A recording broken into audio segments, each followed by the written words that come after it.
I received a question from someone in the story is asking me how could they finish their dissertation by August. It's currently June. And they said, is it realistic? And I said, well, let's do the math. So if you are someone who has a very fast deadline or goal in terms of how you want to finish your dissertation, keep on listening because I'm going to break it down how you can plan out your timeline. Hi y'all. If you are new to me, I'm Dr. Marvette Lacey. I work with doctoral students to write their dissertations in 12 months or less, following a very simple 10-hour-a-week plan. And I want to have this, somebody asked me this, what was this, on Monday, I think? Someone asked me this question about how can they finish their dissertation by August. And I'm not someone who's going to shy away from a goal like that. Something you need to know about me is I match energy. It's a motto for life. I match energy. So if you got the energy of you want to do something real quick, then let's do it. Because I'm someone who had to complete IRB all the way to a finished dissertation in 2.5 months. I'm not telling you to do this. Look at me. I'm not saying do this.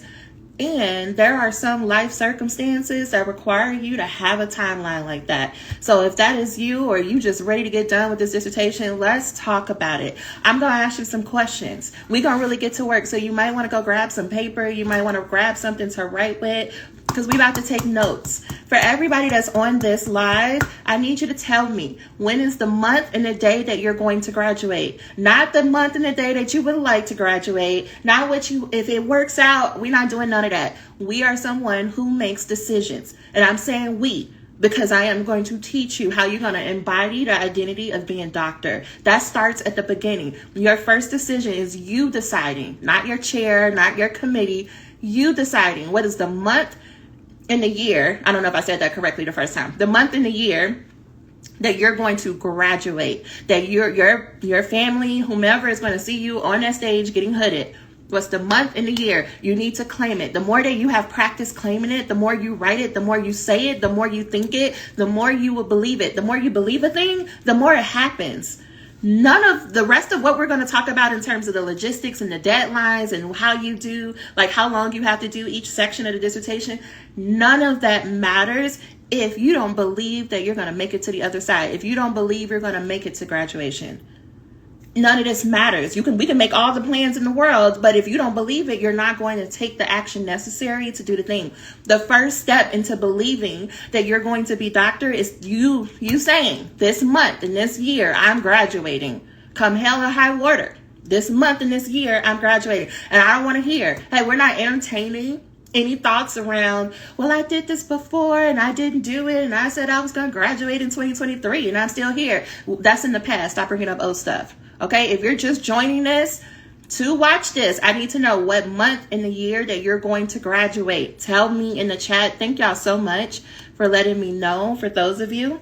Okay, now that you have that, you're going to use what we're talking about to work backwards. Now that you have your graduation, now we work backwards.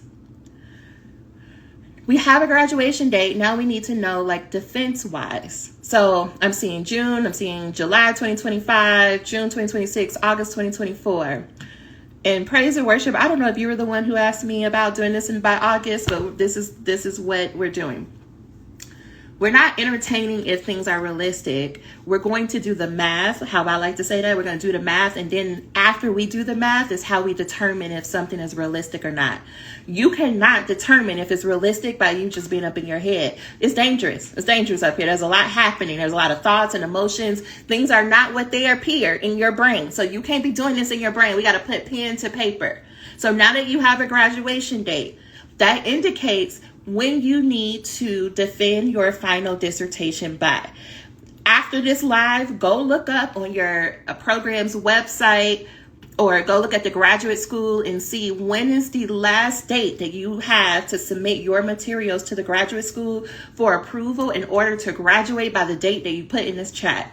Usually that's about 2 to 3 weeks before graduation that you have to submit your final dissertation and your signatures to the graduate school for them to say you're good to go to graduation. Later on, you're going to look at that date, but we're just going to operate as if it's 2 to 3 weeks before graduation.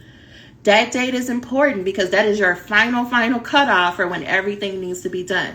So the person who asked me about finishing their proposal by August, I just assumed that their cutoff date was August 30th because they didn't give me one, so I just assumed. I want you to look at your program later on and you can look at the cutoff date. So let's go. We're going to go with August 30th is the last that she would have to be able to submit everything to get it approved. Then we're going to work from that date. So August 30th, if we go 2 weeks before August 30th, that is when she would need to give it to her committee. That's when she would need to give her complete dissertation to her committee by the 2 weeks, which would be August 16th.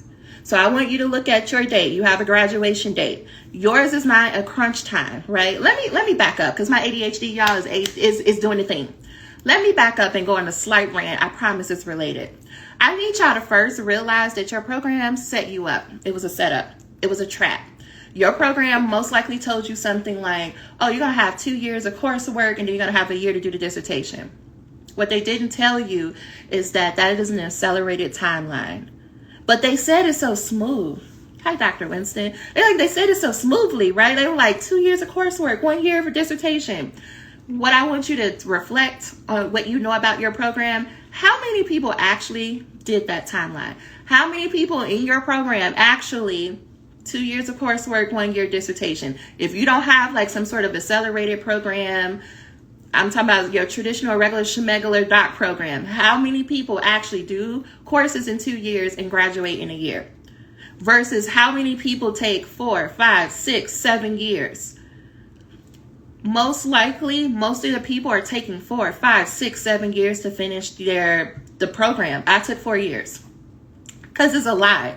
It is a very challenging to do your classes in 2 years, take your exams, and then do your dissertation all in 12 months. For a lot of you, it's taking you a year to get through the exams and to even start the dissertation.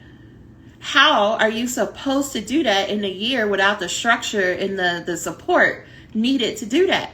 Your program might be talking to you like, well, you should be able to figure it out. Like if you were real serious about this and if you're a real doc student, like you would figure it out. How are you supposed to figure out a thing that you've never done before? So I just want to normalize for you that 12 months, even though I come here and I make the promise like you could write it in 12 months, it's because I know that I provide the support and the structure. But most programs are not providing you any support or structure. They're like, okay, well, you're a candidate. Go ahead, go figure it out. And so you spend a lot of time just trying to figure it out before you even write a chapter. So if you are someone who is sitting there and you're like, oh, it's been over a year, I should have been done by now, people are lapping me, they're passing me up, we don't need to entertain that conversation because you most likely did not have the support and the structure you needed to be able to do this in 12 months. This is not on you. It is about you not having the support and the structure that you need. And I know that if y'all around me, your trauma is probably telling you, but you should be able to figure it out. Tell your trauma to go have a seat, okay? In fact, you should maybe make a date to go see Inside Out 2 because that'll help you to understand why we don't need to let our anxiety run the show. It was a well-done movie. I love Inside Out 2. I love Pixar, but we can talk about that at another time. I just want you to know that 12 months to do a dissertation is not as easy as people make it seem. In the program, how I break down 12 months for students, if you want to know what this could look like, I want you to break up 12 months into 4 parts. Each part is a 3-month section. So we work in 90-day sprints inside of the Institute. Our first 90-day sprint, so month 1, 2, and 3, is all about you writing a shitty draft of your proposal. We begin with writing the methods chapter for month 1, writing your literature review for month 2, and writing your introductions and edits for month 3. The goal in this first 3-month period is to get a solid draft of your dissertation so that you can submit that to your chair and you can say, hey, here's what I'm thinking for my research, for my topic. Let me know your expectations. The reason why we are putting words on the page and we're going to write a proposal in 90 days is because you don't know what your chair is expecting of you. They may have told you to go read other dissertations, or they may have told you to just start writing, but they haven't given you very clear expectations about what they want to see.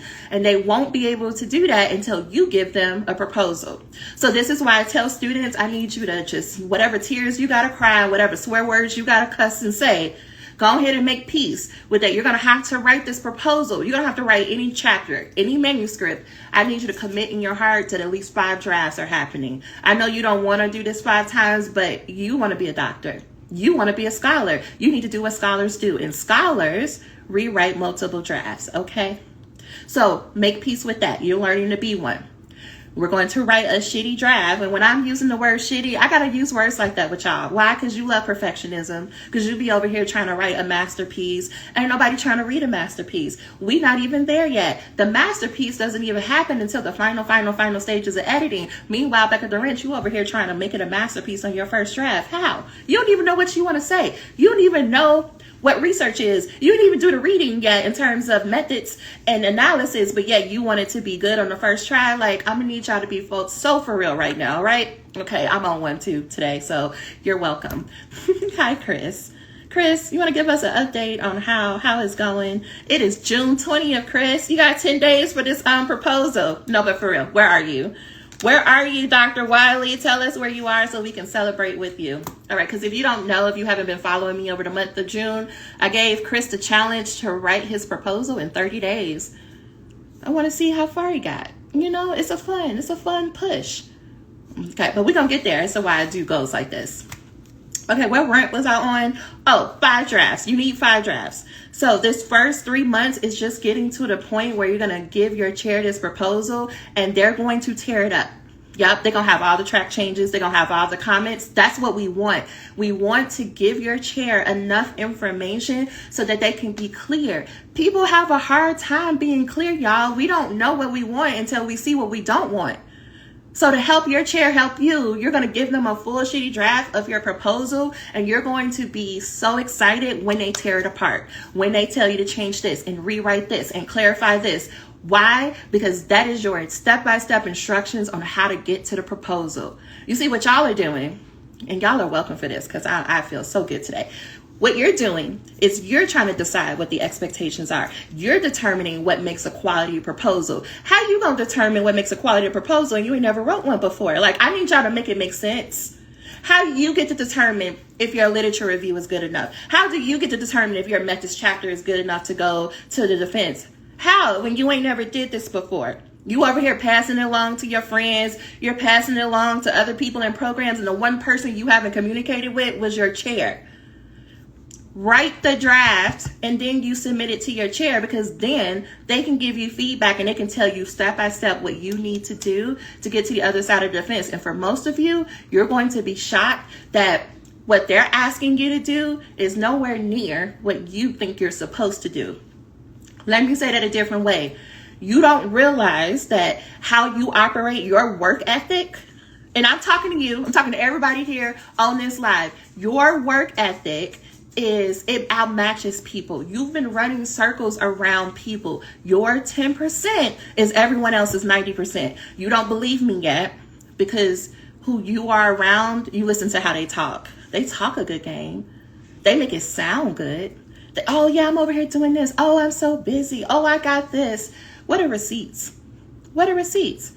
But because you're listening to people who got a good mouthpiece, who know how to talk a good game, because you're listening to them, you didn't go home and then you start talking shit to yourself. You're like, I'm not doing what so-and-so doing. They doing this, they doing that. I don't even know I don't even have the time. I don't have the energy. And so now you think that you so far behind, and now you want to be trapped in imposter syndrome, thinking something wrong with you, when really what really happened is in that conversation, they saw you. They've been peeping you. They've been peeping your work ethic. They see how much you do. They see how much you produce. They see how helpful you are to people. And they've been trying to figure out how to be like you. But what they also know is that you don't know how brilliant you are. You don't know how much you are doing. You don't see your worth. You don't see your value. So they use that against you. And they start telling you all these things that they're doing, but like the reality is they're mirroring back to you what you're actually doing. They're lying, but you're actually doing it. You're actually about that life. You actually have the work ethic. But because you're listening to someone say that they do this, but you're actually the one doing it, you don't know that your 10% is their 90%. I'm going to say it again. Your 10% is their 90%. So when I'm telling you to write a shitty draft, I am operating from the assumption that your 10% is their 90%. When you write a shitty draft, it is not shitty. you think is shitty because you got these high standards. But when you submit it to people, they're blown away. They're blown away. And if you allowed yourself to do shitty work, you would have more time to revise and to edit and to polish. But because you're so busy over here spending all your time and days over here like, that's not right, that don't sound right, I need to do this, I need to go find a citation, because you're doing all of that, you don't have enough energy and time left over to edit. So what you're submitting is something that you've been doing a lot of overthinking over, that you've been doing a lot of like trying to find citations. You've been doing all the things that does not get you to the other side of a dissertation. You're doing all the things that look good. You're not doing the things that actually make a difference. Okay, put a 1 in the chat if you're with me so far. So far, I just covered what the first 3 months should look like in a 12-month dissertation. Put a 1 in the chat if you are following me while I look at Chris's update. You knew I was coming with some Air Force Ones. I told my brother, I went home to Chicago. I told him he needs to buy me some high top black ones because, okay, I need my uniform. Okay, right now I got on a dress. Okay, I'm trying not to wear black every day. I prefer to wear black, but so y'all, this is what you're gonna get. Okay, you turned in your draft, working on revisions. Next due date is July 1st. Yes, they tore it up. The draft is, but I'm back at it because I hear Qual scholars in my head. The draft is done June 30th. Y'all hear that? Okay, if y'all were with me on that live when I told Chris a 30-day proposal, right? And then Chris passed out and then it like left the live, it left me hanging. But I was like, you are in the group, so I'm come find you. In the beginning of June, Chris thought I had lost all of it, lost my whole mind. Now we're moving on to June 30th. And what did you say? I turned in the draft, I'm revising it. I'm gonna turn in another one. It's done. You don't know what you're capable of because you keep telling yourself that you're not good enough. You keep telling yourself that you can't write fast, you can't read fast. And what you need is just community and support. You need structure. You need someone like us over here in Qual Scholars to help you, because that is how Chris is making it. It's not about me. It's not that Chris is like has some sort of knowledge or support that you expertise that you don't have. It's just that Chris was like, okay, I'm going to accept your challenge, Dr. Lacey, and I'm going to utilize the support and the resources I have inside this community, and I'm going to use my committee to help me write this in 30 days. What if you did the same thing? Right? Chris will still be going back and forth with edits. There'll still be things that committee will contribute, but what they get to fully focus on is how to make this the best research project that it can be. They're not focusing on, okay, Chris, can you write today? Can you turn in something to me today? They don't have to have that conversation. Instead, they get to use the good time and energy about, okay, you have something here. How do we make this stronger? Is this the best approach? Most of y'all don't have time to do those things because you're still at the writing, because you just won't let the draft be shitty. Okay, so thank you so much, Chris. All right, so the first 3 months is the proposal. The second set of 3 months, so month 4, 5, and 6, you're going to do what Chris is doing. You're going to go back and forth and you're going to do edits with your chair, because you're going to do more editing than you think. Remember, I said I need you to commit to 5 drafts. This is where the other 3 drafts come in. You're going to edit, you're going to move things around. This part of the conversation is, we have a solid proposal, but is this really the project you want to do? Is this the project you envision yourself doing? Are there different details or methods that we need to consider? So you're going to go back and forth from month 4 and 5 in preparation for the proposal defense. You're going to give the committee your proposal once it's final that you and your chair have agreed on it. They usually need 2 weeks. Some programs you need a whole month for your committee to review it. But while they're reviewing it, you're going to work on your presentation slides. You're going to figure out your outfit. You're going to figure out where you're going to go celebrate afterwards. And you're going to go show up and you're going to defend it and you're going to celebrate. That is the first 6 months of the 12-month process. So Chris is going to be doing that over the next, we're going to push this because I would love for Chris to defend early August, but we're going to see. Defend. We're going to celebrate. We're going to prepare. Put a 1 in the chat if you're with me for months 1 through 6. You got me? Everybody got their notes? Did you write down your notes in terms of what the plan looks like? The third group, so months, 7, 8, and 9. Months 7, 8, and 9 is where Chris or whomever else, you are going to collect your data. You're going to submit IRB, you're going to collect data. You're going to also start analyzing the data, especially if you're someone doing like a Qual project. Collect data, analyze that data. IRB is in that month 7, 8, and 9. Give yourself about 3 months. Most of you, this is where people get stuck in this section. People get stuck at, oh, I don't think I'm qualified enough to go collect data. I don't know if I know what I'm doing. I think I'm going to do it wrong. Or I'm worried that I'm not going to I can't ask people to be in my study. People spin out with that. And so it'll be a month or two. But if you're someone who's like, I'm just going to take action, I'm going to let it be messy, and you will ask as many people as required to get the participants. I love to work ahead. I love to start pulling out fillers before, like as I'm applying for IRB, I'll just start reaching out to people who are connectors or people who know my participants. And I'll say, hey, I have a study that's about to come up. I'm just waiting on IRB approval. Do you know of any people that I could reach out to once I'm in that phase? Or would you be willing to help me with my study? Can we tentatively put something on the calendar? I love putting a tentative meeting on somebody's calendar. Why? Because worst case scenario, if you don't get IRB approval, you can reschedule that. But best case scenario, when you do get IRB approval and you're ready to go, you can hit the ground running with data collection. It's making me think about Erica Brooks inside the program. We did the same thing. So early in the spring, I said, Erica, I'm going to need you to go ahead and reach out. You already know who your participants are going to be in terms of, she wanted to talk to teachers, and she knows she wanted to talk to teachers in this particular program. I said, I need you to go ahead and send out a text message or email and say, just remind them that you are in a doctoral program, that your dissertation is coming up, and that you would love for them to help you out and participate in your study. This was also in her proposal. I'm not telling her to do anything that was different.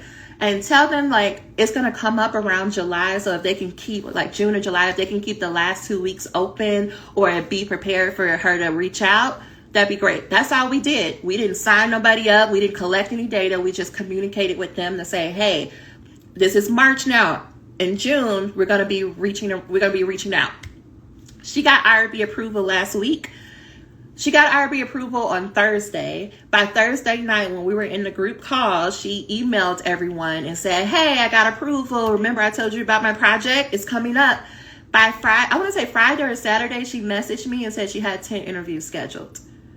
This is what I mean by there's things that you can be doing to move this up, to move this forward. And most of her 15 interviews will be done probably before we get to the July 4th holiday. Did you hear what I said? She got IRB approval last week, and she's going to be done with data collection probably by July 4th. This is how we work inside of Qual Scholars. So then that means for the rest of July and August, she's going to be analyzing that data and going back and forth and memoing and sitting with it in preparation to start writing in September. When I'm saying in this third section, you're going to collect your data and start analyzing it, you could be done. You could be done in the 3 months if you're working ahead. Okay. And so then the last 3 months of the 12 months, so months 10, 11, and 12 is about writing up your final chapters. You probably are still going to be doing a little bit more analyzing, but you're going to start to write your findings and you're going to start to write your discussion, and you're going to need 3 months for that. Why? You're going to freak out. Those last 3 months, the freak out in the beginning is about, I don't know what to write. I don't even know where to start. The freak out at the end is like, oh shit, I'm about to be doctor. I'm not qualified to be nobody's doctor. I don't even know how I made it this far. Your nervous system will start to freak out because it realizes school is about to be over. You will no longer be a student. And who are you if you're no longer a student? Who are you if you're no longer in somebody's program or certification? Who are you? What is your identity if you're no longer doing those things? That is what happens at the end of the dissertation. It's like a identity crisis. It is an identity crisis at the end, and that is what stops you from writing. You have a lot to say. It's not about not having anything to say. It's about realizing that you actually are going to achieve this goal of being a doctor, and that freaks people out more than you know. People never like to listen to me when I say this. They're like, oh, won't be me. It ain't gonna be me. When I get to the end, I'm gonna be so excited. I'm gonna be ready to do all the things, and you're gonna be just like the rest of them, crying at the end, being just like me, crying in the middle of Starbucks. Nobody is exempt from this process. You're gonna have your identity crisis. It's a requirement to become a doctor. Do you realize that you are becoming a different version of yourself? Do you realize that this degree is not just a degree, that it is changing how you fundamentally look at yourself, how you think about yourself? That is not something that's easy to do. That's going to require you to make peace with, I'm not who I used to be. And other people are going to have to make peace with, you are not who they thought you were before. But maybe I should do a live by that. So let me back up. A 12-month process is the first 3 months, you write a shitty draft of your proposal. The second set of 3 months, you edit that proposal and you get it prepared to defend in your proposal defense. The third set of 3 months, so months 7, 8, and 9, you're going to submit to IRB. You're going to start collecting data. You're going to start analyzing that data. And months 10, 11, 12 is finishing analyzing and writing up your findings in your discussion chapter. I have a rule inside of the program that you either work towards a chapter every month or a significant milestone. That is the only way that we stay on track with a 12-month dissertation. Otherwise, go ahead and make peace with, it's going to take you maybe 18, 24, 36 months to complete your dissertation. There's no shame in that, because when you're 85 years old, you're not going to care that it took you 3 or 4 years to write your dissertation. You're not. You're going to be excited that you achieved your goal of being a doctor. But for the people who have environmental circumstances where you have to finish this in 12 months or less, this is your process for doing that. All right, make sure you let me know your questions, and I want to see if y'all are still with me.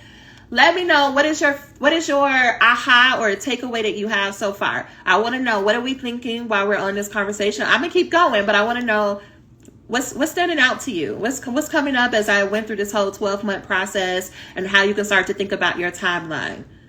How do you think about your ability to do this in 12 months? How do you think about your program's ability to accept that you would do this in 12 months? This is a 12-month process I laid out. Imagine you trying to accelerate that even more and do it in like 8 months or 6 months or 4 months. We would have to work faster. Okay? Thank you, Chris. I love your emojis. Let me know your ahas or your takeaways, please. So that is the math. We just did the math. So I want you to think about your life. I want you to think about the season you're in right now. Can you work on a 12-month timeline like that? So whether it's for August, whether it's for next June, where are you in this season of life? Do you have the capacity to do a timeline like that, where you're going to work on a chapter every month? How you know if you can do that, if that's realistic for you, is number one, do you have the time, the uninterrupted time to be able to dedicate to this? I ask students, give me 10 hours or less a week. And I'm not talking about the 10 hours you're used to doing of work. I'm talking about 10 hours of working, actually producing results. Most of y'all, you love to make a cute schedule. You love to be like, oh, look at me, I'm working all night. I wake up at 5 o'clock in the morning. But what you producing? Or are you just sitting at your computer pretending to work? What I call pretending to work is you're sitting at your computer and you're like, oh, I need to get motivated. Let me get my music together. Or, oh, I don't know what I'm doing. Let's make a plan. Or, oh, I need to read and catch up. You know, I need to refresh my mind. Where was I at last time? You do more refreshing than you do actual writing. If you would just let it be messy, if you would tell perfectionism to go sit down somewhere and you would actually just put words on a page, you would be good to go.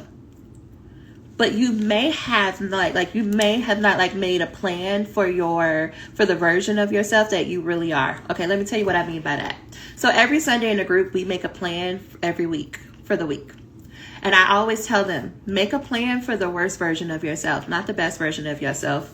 We love to be over here like, oh, and this week, I should be able to build a new world. Like, I should be able to do this and do that and solve for world hunger and world peace and stop the war in Ukraine and, like, free Palestine. Like, I should be able to do that in a week. That's how y'all sound when y'all be making a plan. You trying to do all these, like, large problems. And you're thinking, when you make a plan, you're like, oh, I'm going to work on my literature review. I'm going to find some articles. I'm going to reach out to my chair.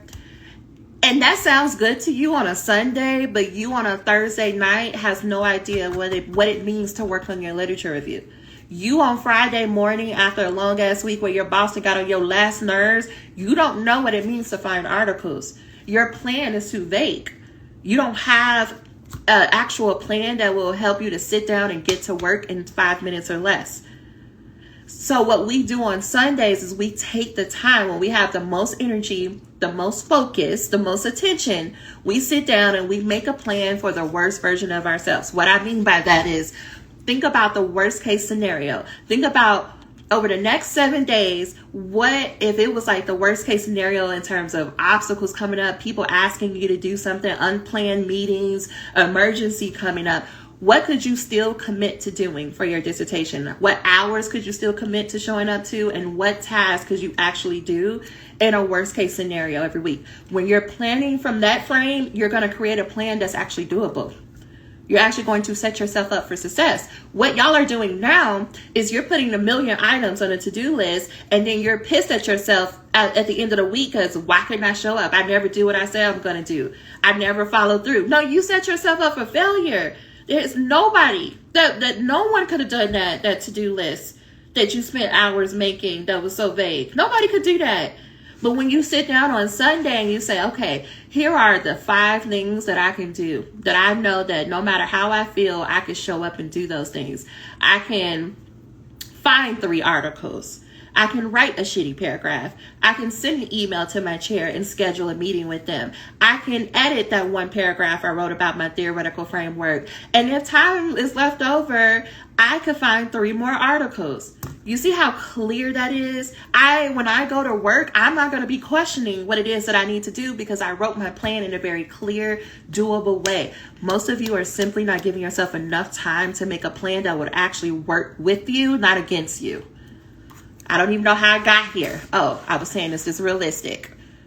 How you know if it's realistic is, well, first we need to do the math of the overall timeline, and then we need to do the math of like, what do I need to do every week? But you may not know what to do every week, which is going to bring me to my next step. When you are saying things, oh, I want to write my literature review.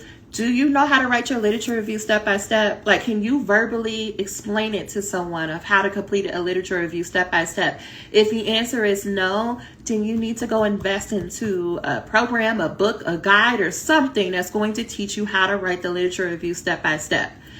Listen, I have an amazing one, but if you don't want to use mine, go find someone. There's a million books out there. Go find a process. Stop trying to wing this by yourself. Most of you, the way you approach the literature review, you're like, I'm going to go to all these articles and I'm going to read them and I'm going to make my nice little notes. I'm going to have stickers and, I'm going to have, all this fancy software that's going to track all of my literature. You do all of that for months. And then when it comes down to writing the actual literature review, crickets, you don't know what to put on the page. Or maybe you do write some pages and you turn it into your chair and your chair is like, thank you for this nice book report, but where's the literature review? Thank you for summarizing the literature, but can you synthesize the literature? And you're like, that's what I thought I was doing. No, you just made a nice boring book report because you thought that you needed to start with reading and then writing. You didn't have a process to follow that would help you to synthesize the literature and have a clear literature review.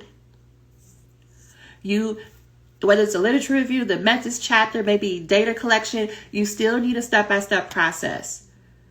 This is the level of structure and support that you should demand from your program, from your chair, or go find it yourself. Because not every program is going to be able to give you this level of support.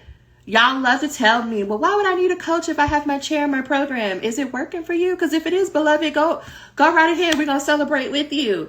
But if your program or your chair is not showing up and giving you the structure that you need, it is not a moral failure on you. You still need the structure and the support to do this. This is not the time to be like, F it, I'm going to do it by myself. No, you're going to be stuck in dissertation purgatory. I don't want that for you. Instead, you need a step-by-step plan. The reason why Chris is moving, the reason why Chris is like, okay, challenge accepted. I'm going to write this proposal in a month. There's writing guides that's like, you should do this, and then you should do that, and then you should answer this question. Couple that with the amazing support Chris has with a chair in their committee. This is why Chris is like, I got it. Don't worry about it. This is why people in the program are like, don't worry. I got it. I'm writing. I'm moving forward. Because they're using the resources available. So what resources do you have available?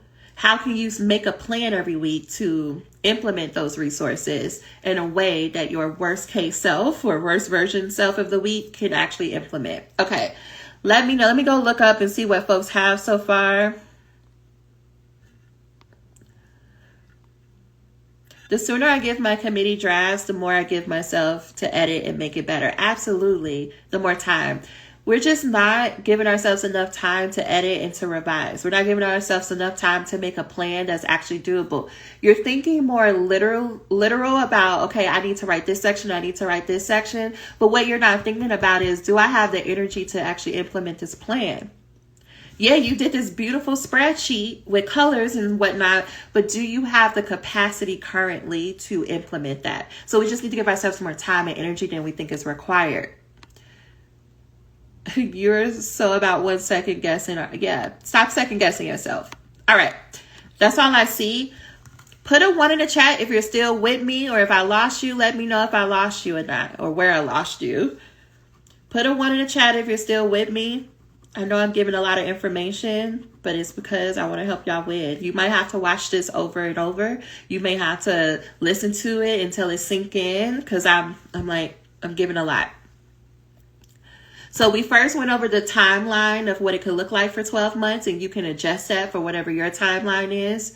We also went over, okay, how do I make a plan for myself that is going to support me and not work against me?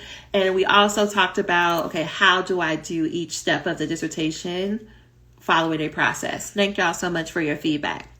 This final section, when you're thinking about, okay, I want to finish my dissertation in 12 months or whatever that might look like. What are your energy levels looking like? How are you supporting your energy? Time management, for me, my philosophy is that time management is energy management. Let me say it again. Time management is energy management.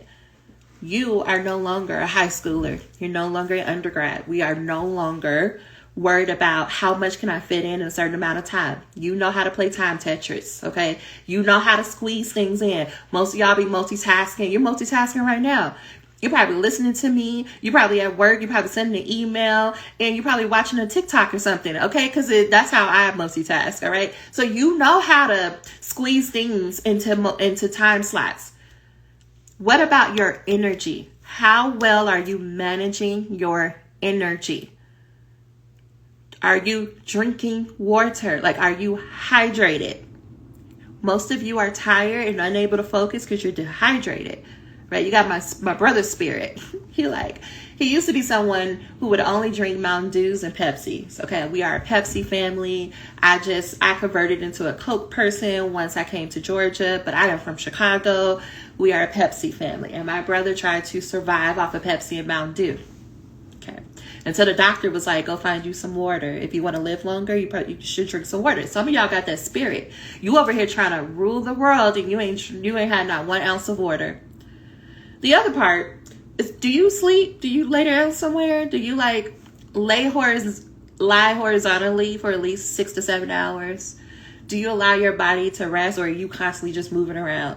I just came back from home, and I swear my mother never stopped moving the entire day.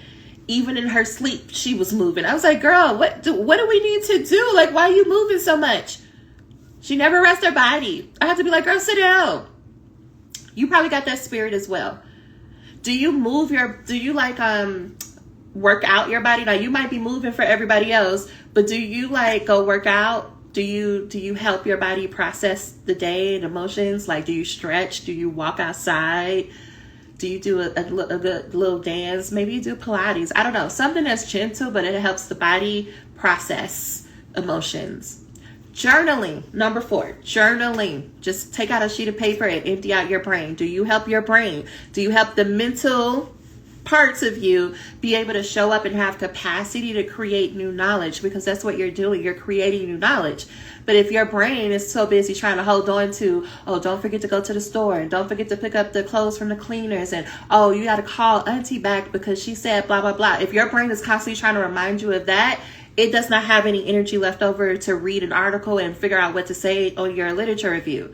Instead, give your brain a space to process and dump out everything that it's trying to hold on to, so you can clear up space to focus on what you're reading and what you're writing, so that you have the ability to focus. My ADHD friends, my neurospicy friends, this is very important for you to have a process where you empty out your brain so you can unload and open up space so that you can create new knowledge. Just because you have ADHD doesn't mean you can't write a dissertation.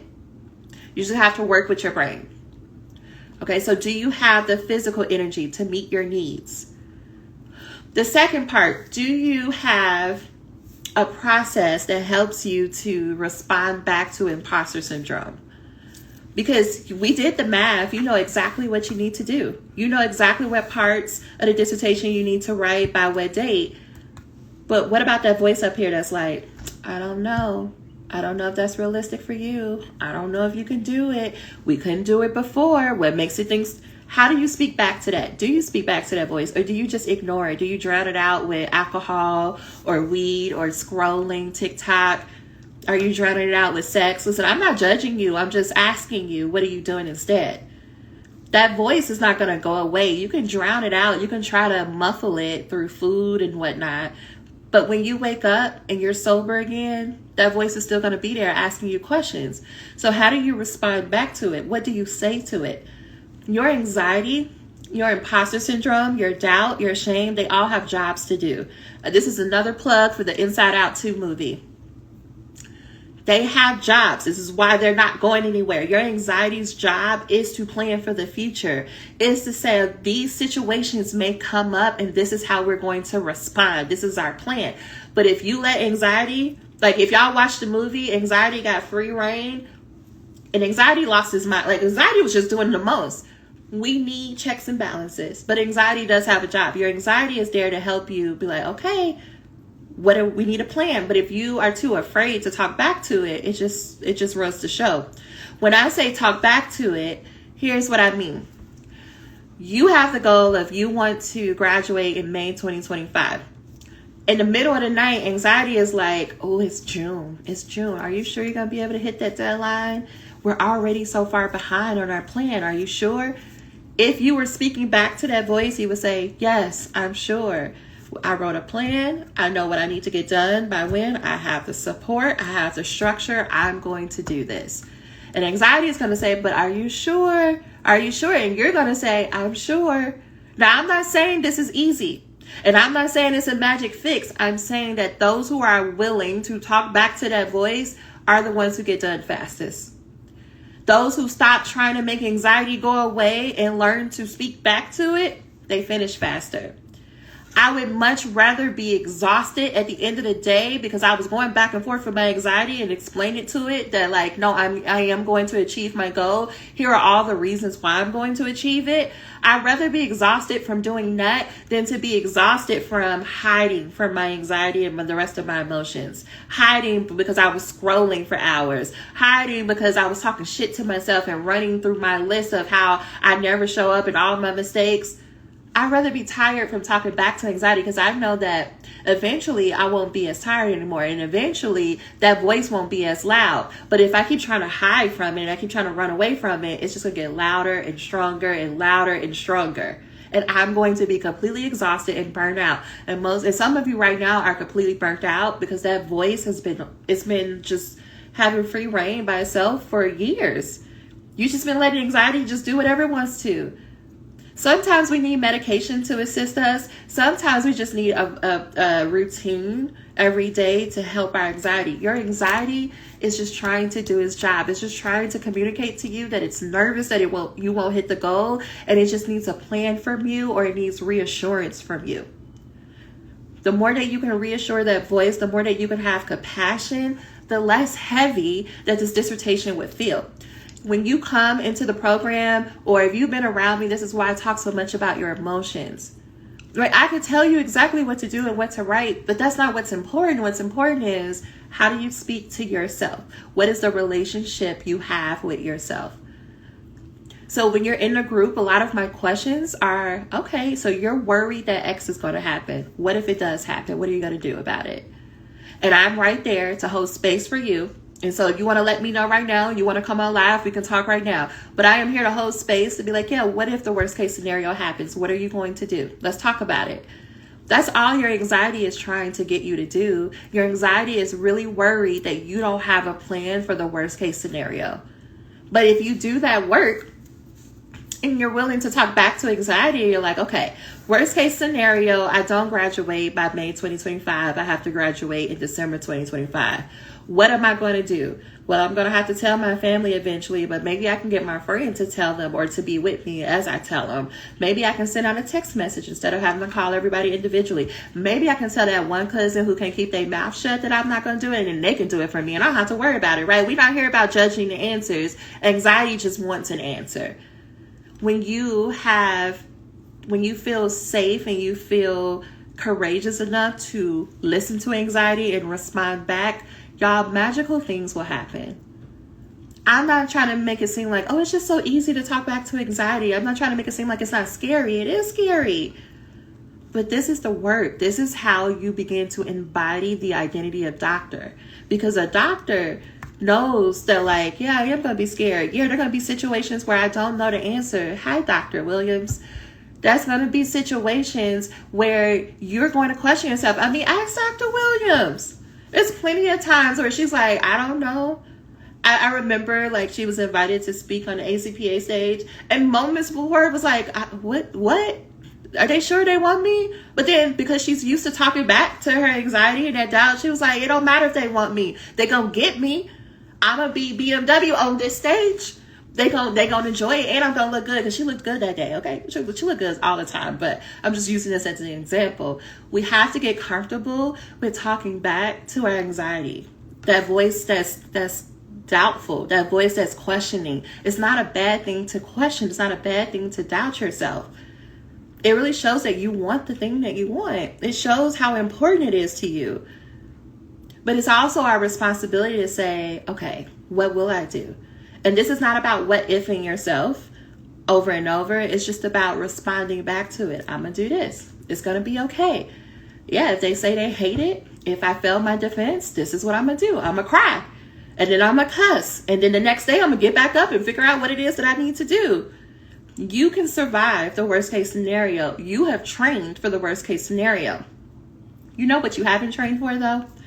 This is why we do this work of speaking back to anxiety, because you think that the worst thing that could ever happen to you is that you fail like your defense or you don't finish your dissertation. You know what your anxiety or your nervous system is secretly afraid of? That you actually do it, and that people love it, that people can't stop singing your praises. That is the most terrifying thing for most of you. You may not believe me right now, but I've been doing this long enough to know that really your biggest fear is that people tell you how much they love it, that they want to give you awards for it, that they want you to talk all about your work. This is where students crumble. And I'm like, oh no, friend, this is what we train for. This is why you want to be doctor. Remember, you wanted everybody to know you're a doctor. You wanted to be legitimate. This is the responsibility that comes with being a doctor, that you're here to help people. You're here to guide people. But you need practice. You need to make peace with, you're going to be very visible. That everyone's going to know your name, and they're going to ask you to speak here and talk here. And you might be dreaming about that right now. Like, that's what I want to do. I want to speak on stages, but I want to know, how many stages have you spoke on now? Are you reaching out to people to speak on their stages? Maybe their stage is a classroom of 10 people, but you got to be able to do the classroom of 10 people before you can do the stadium of 50,000. You got to get used to being visible. You got to be used to the people asking you questions, wanting to hear what you're talking about. You got to get used to talking about your research and still hear that voice on the inside like, I don't know if that's right. Y'all, there are days, so many days that I come on this internet and I'm like, I don't know, I'm just talking. Yeah, I've been doing this for 8 years, and so I have more ease around because it's repetition. But especially in the beginning and still now, there are days that I'm like, I made that up. I have no idea. But I get feedback from my environment and we co-create together. There are going to be some things that you get wrong. Oh, well, you get things wrong all the time. So wait, going to move on. But there are going to be more things that you get right, more things that actually help people, more impact that you're going to have on people, and you're not prepared for it because you're too busy worrying about the worst case scenario that you haven't considered. What if everything works out? So in this 12-month timeline, what if it works out? What if you actually graduate when you want to graduate? What if you actually defend your dissertation when you want to defend it by? What does that mean for you? What are you going to do? What comes next? For the people who are like, I'm going to think about that when I graduate. you're going to be in a frozen state because you're not going to know what to do. What comes next? What do you want? That's probably one of the hardest questions, is what do you want? We think about that now. So when anxiety is like, well, you're going to hurry up and you're going to do this dissertation. And if you do figure it out, what are we going to do for money? What are we going to do for a job? You have an answer. Stop worrying about, oh, this is going to happen. Make a plan. Decide what you want and make a plan. Yeah, I cannot express this enough to you. You need to decide what you want. It can change later, but you have to decide, what do you want? Because on the other side of this dissertation, and Dr. Williams, let me know about your experience. When you get done and your doctor and graduation is over, and let's say 3 or 4 months have passed by, I need you to prepare for one of the lowest moments of your life. I'm not wishing anything on you. I am talking about the natural process of you changing your identity to doctor.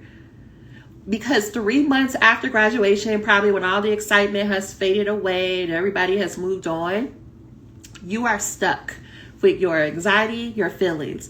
And on the inside, some of you are going to feel like a fraud. Some of you are going to feel like somebody made a mistake.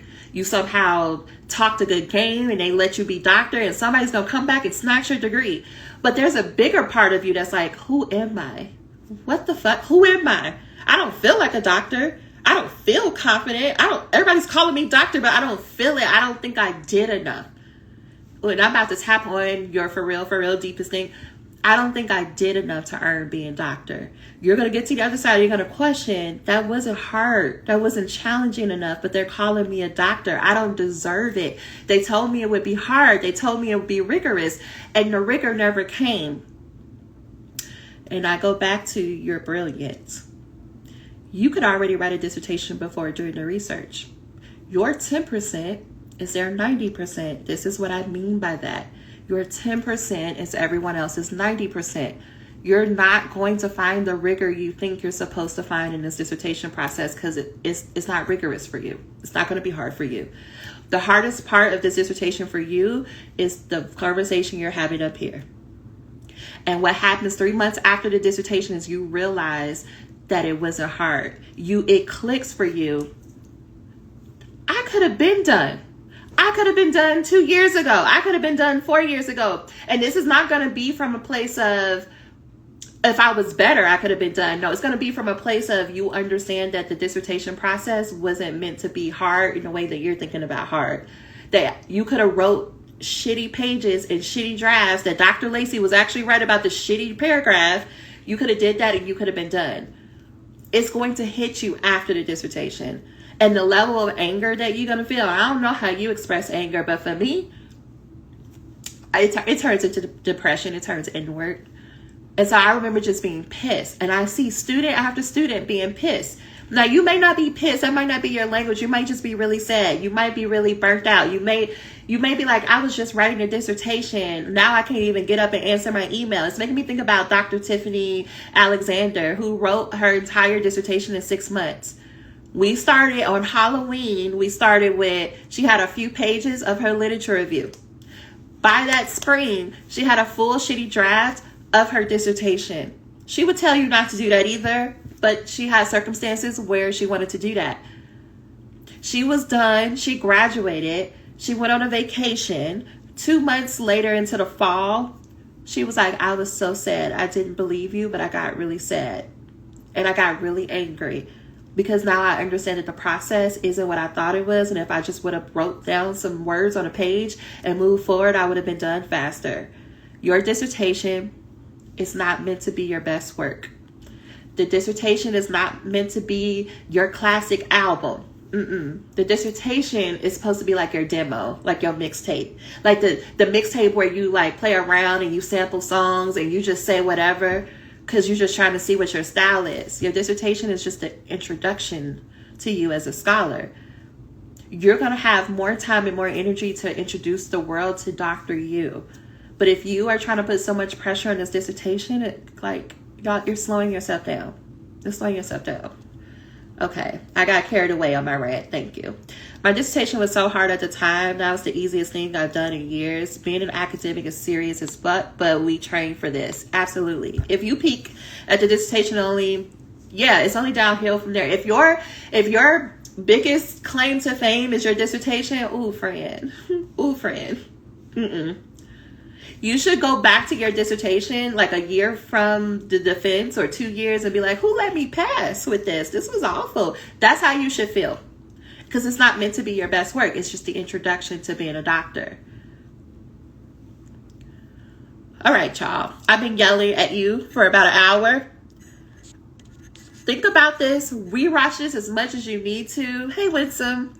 Rewatch this as much as you need to. But y'all, you can't do this in 12 months, or you can do it in a timeline. You first need to do the math. So what is the timeline looking like? Then you need to have a plan, and you need support that tells you step by step how to do it.